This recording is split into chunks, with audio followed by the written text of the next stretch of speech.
Ever wondered what led to the annihilation of the 6th and 12th Soviet armies in the Battle of Uman? To answer that, we must first understand the prelude to this historic conflict. The Battle of Uman, a crucial chapter in the narrative of World War II, was part of the grander scheme of Operation Barbarossa, the German invasion of the Soviet Union. The opening act of this drama was dominated by the swift and decisive advance of the German Army Group South. This force, a spearhead of relentless momentum, had earlier established its superiority by defeating several Soviet mechanized corps at the Battle of Brody. Following this defeat, the Soviet armies received orders to pull back to the Stalin Line. This line, a network of fortifications tracing the old Soviet-Polish border, was thought to be a stronghold that would slow, if not halt, the German advance. But the Wehrmacht, the German armed forces, was not to be easily deterred. In spite of several counterattacks launched by the Soviets, the German offensive continued. The formidable motorized corps of the 1st Panzer Group broke through the Stalin Line's weak defense and began to move rapidly.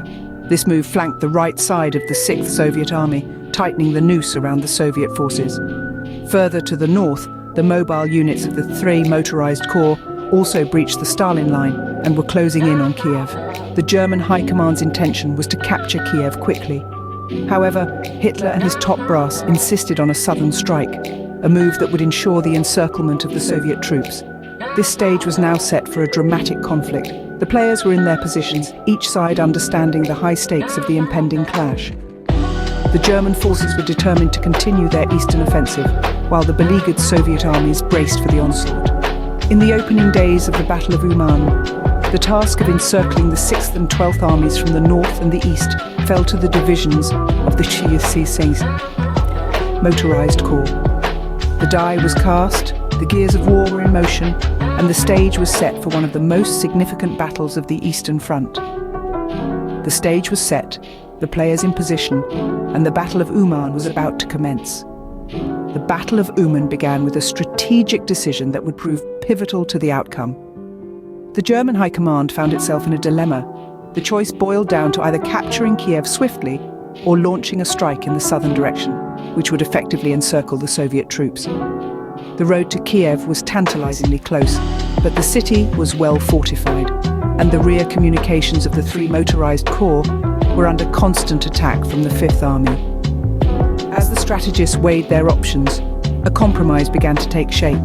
The first step would be to capture Belaya Tsurkov, a move that would position the Wehrmacht advantageously for a strike towards the 11th Army. This decision, however, was not without its risks. It left open the possibility that, instead of a strike to the southwest, the offensive could continue from Kiev further east, beyond the Dnieper River. As the German forces pondered their next move, the pressure was mounting. The infantry units of the German 6th Field Army in the north were rushing to replace the advanced tank units, while the 17th Field Army in the west continued to chase the retreating forces of the Soviet 6th and 12th armies. Meanwhile, the advance of the 11th Field Army from the Soviet-Romanian border was halted by Soviet counterattacks, and its attack from the south towards Vinnytsia was postponed.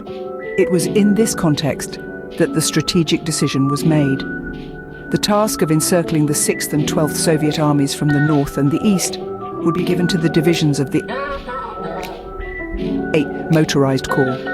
To aid them, the 14th Motorized Corps, a 3rd unit of the 1st Panzer Group, was transferred from the south and committed to action between the 3rd and 8th Motorized Corps in the direction of Belaya Tsurkov. This strategic decision would have profound implications for the Soviet forces. It would set the stage for one of the most significant battles of the Eastern Front, the Battle of Uman, a confrontation that would test the mettle of both the Axis and the Soviet forces. With the strategy set, the Battle of Uman began in earnest. The German 6th Field Army, a force of infantry, made their move from the north. Their objective was to replace the vanguard of tank units who had been the spearhead of the previous advances. Their task was not only to relieve these mechanized forces, but also to solidify the positions they had gained, establishing a strong foothold in the region. Meanwhile, the 17th Field Army, another significant component of the Wehrmacht, was on a mission of its own. From the west, they pursued the retreating Soviet 6th and 12th armies. The Soviet forces, beleaguered and battered, were in a desperate retreat, trying to regroup and establish a new line of defense. But the Soviets were not idly standing by. As the German 11th Field Army advanced from the Soviet-Romanian border, aiming to strike from the south towards Vinnytsia, they were met with fierce resistance. The Soviets launched a series of counterblows, halting the German advance. This unexpected resistance forced a postponement of the German 11th Field Army's attack. These counterattacks were emblematic of the Soviet forces' resilience. Despite the relentless assaults they had endured, they remained determined to defend their homeland. Their fierce resistance was a testament to their tenacity and their unwillingness to surrender without a fight. So it was that the Battle of Uman truly commenced.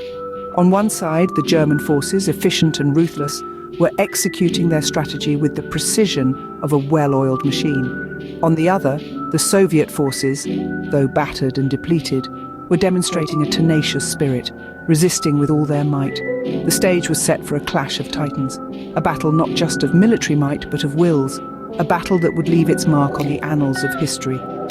As the dust rose from the ground, shaken by the tramp of boots and the rumble of tanks, there was a sense of inevitability, a sense that this battle would not be decided quickly or easily. The battle was in full swing, with both sides vying for control. As the battle raged on, the final moves were being made. The scene was set for a dramatic conclusion to the Battle of Uman. The majority of the Soviet forces were severely depleted.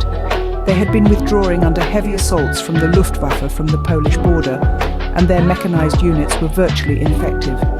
This gave the Germans a significant advantage. The German 6th Field Army from the north was rushing to replace the advanced tank units. Their speed was essential in keeping the momentum of the German assault. To the west, the 17th Field Army continued to pursue the retreating forces of the Soviet 6th and 12th armies. But the advance of the 11th Field Army from the Soviet-Romanian border was suspended by Soviet counterblows, and its attack from the south towards Vinnytsia was postponed. Meanwhile, the divisions of the East Sea Gate Motorized Corps were tasked with encircling the 6th and 12th Soviet armies from the north and the east. To aid them, the 14th Motorized Corps was transferred from the south and committed to action between the 3rd and TSC 8th Motorized Corps in the direction of Belaya Tsurkov. The German forces were executing a masterful strategy. They were taking advantage of their superior numbers, superior equipment, and the lack of effective resistance from the Soviet forces. The Soviets were in a desperate situation. They were outnumbered, outgunned, and struggling to hold their ground. The final moves of the Battle of Uman were a demonstration of the Wehrmacht's tactical prowess. They were able to exploit the weaknesses in the Soviet defenses, circumvent their fortifications, and encircle their armies. The Soviets were caught in a vice, with no hope of escape. As the German forces tightened their grip, the fate of the 6th and 12th Soviet armies was sealed. They were surrounded on all sides with no route for retreat. Their resistance was crumbling and their defeat was imminent. The end was near and the outcome was becoming increasingly evident. The Battle of Uman was drawing to a close, and the Germans were on the brink of a decisive victory. The final moves were being made, and the end game was in sight. The Battle of Uman concluded with a decisive victory for the Germans. Over the course of 3 intense weeks, the Wehrmacht's strategy of encirclement bore fruit as they methodically enveloped the 6th and 12th Soviet armies. This marked a significant turning point in the Eastern Front, fundamentally shifting the balance of power in favor of the Germans. The German forces, under the command of Field Marshal Gerd von Rundstedt, demonstrated the lethal effectiveness of their blitzkrieg tactics. Swiftly and relentlessly they advanced, leaving the Soviet forces in a state of disarray. The Soviet command structure, under the leadership of Marshal Semyon Budyonny, Colonel General Mikhail Kirponos, General Ivan Tulenev, Lieutenant General in Muzichenko, and Major General P.G. Ponodelin, was ill-equipped to counter the German onslaught. The aftermath of the battle was brutal. The once formidable 6th and 12th Soviet armies were decimated, their surviving members taken as prisoners of war. The loss of Uman was a bitter blow to the Soviets, a stark testament to the tactical superiority of the German forces at this stage of the war. Yet, it was also a grim harbinger of the fierce battles that were to come. The reverberations of the Battle of Uman were felt far beyond the borders of Ukraine. The victory bolstered the confidence of the German High Command, reaffirming their belief in the invincibility of the Wehrmacht. The battle, however, also exposed the vulnerabilities of the Soviet forces and highlighted the need for a drastic overhaul of their military strategy.